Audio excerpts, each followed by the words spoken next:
Shalom, selamat berjumpa, selamat bertemu dalam Suara Gembala edisi kali ini.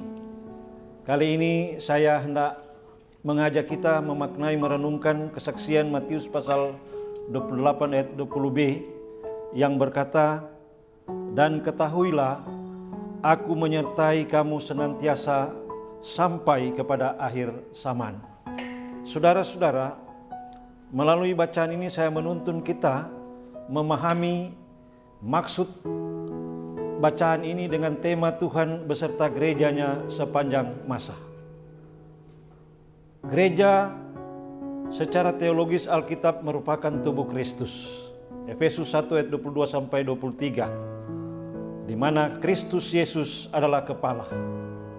Kristuslah yang memanggil, maka gereja berasal dari Kristus sendiri. Gereja bukanlah kelompok manusia atau kumpulan manusia yang berdiri atas inisiatif sendiri, tetapi Kristuslah yang dengan firman dan roh mengumpulkan baginya jamaat. Gereja adalah persekutuan orang percaya yang dikumpulkan oleh Kristus. Persekutuan orang percaya ini disebut pengikut Kristus atau orang Kristen, yaitu saya dan saudara. Menurut Paulus, segala sesuatu adalah dari Dia, oleh Dia dan kepada Dia. Bagi Dialah kemuliaan sampai selama-lamanya. Artinya orang Kristen datang dari Allah dan akan kembali kepadanya. Meski kita tidak lama hidup di dunia ini, namun hidup kita punya tujuan yang jelas, yaitu memuliakan Tuhan Allah. Sebagai pengikut Kristus, maka orang Kristen, yaitu saya dan saudara, diutus untuk memberitakan Injil kepada semua suku bangsa yang ada di dunia ini. Gereja atau saya dan saudara dipanggil sebagai alat Tuhan untuk menjadi garam dan terang dunia. Yesus Kristus mengutus gerejanya untuk bersaksi, memberitakan Injil, memuridkan orang, membaptis dan mengajar. Dengan kata lain, gereja dipanggil untuk membawa jiwa-jiwa kepada Yesus Kristus. Dalam Yohanes 3 ayat 16 dengan tegas dikatakan Allah sangat mengasihi dunia ini sehingga Ia mengaruniakan anaknya yang tunggal, Yesus Kristus, agar dunia selamat dari perbuatan dosa. Dalam bacaan ini, setelah Yesus memberi amanat agung, yakni menjadi ciptaan baru, menjadi saksi pemberitaan Injil dan berbuat sesuai dengan kehendak Tuhan, maka kepada orang Kristen, saya dan saudara, Yesus mengakhiri perintahnya dengan janji agung. Artinya, Yesus tidak hanya menyuruh murid-muridnya pergi, saya dan saudara pergi, melainkan Dia bertanggung jawab dengan yang Dia utus. Maka Ia memberi janji agung, aku akan menyertai mereka sampai akhir zaman.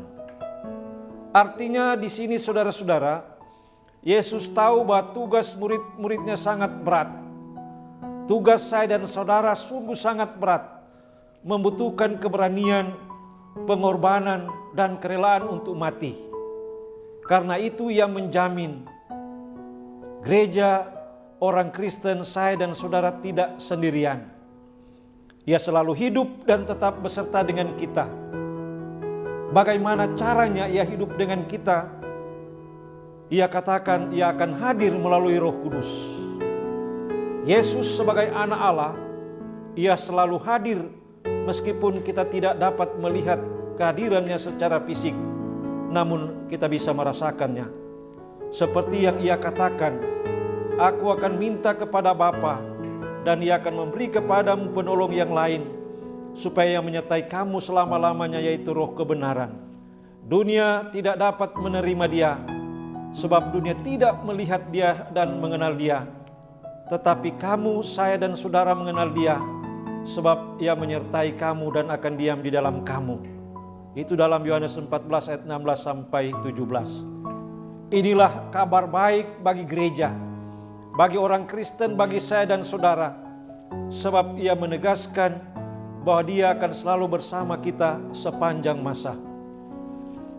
Hidup dalam dunia yang penuh dengan dosa memang sangat sulit, susah, bahkan amat mengerikan. Orang Kristen mengalami yang namanya kebahagiaan, kesedihan, berkat, dan cobaan, termasuk bersama dengan semua yang ada di dunia. Kita semua masih dalam situasi pandemi COVID-19.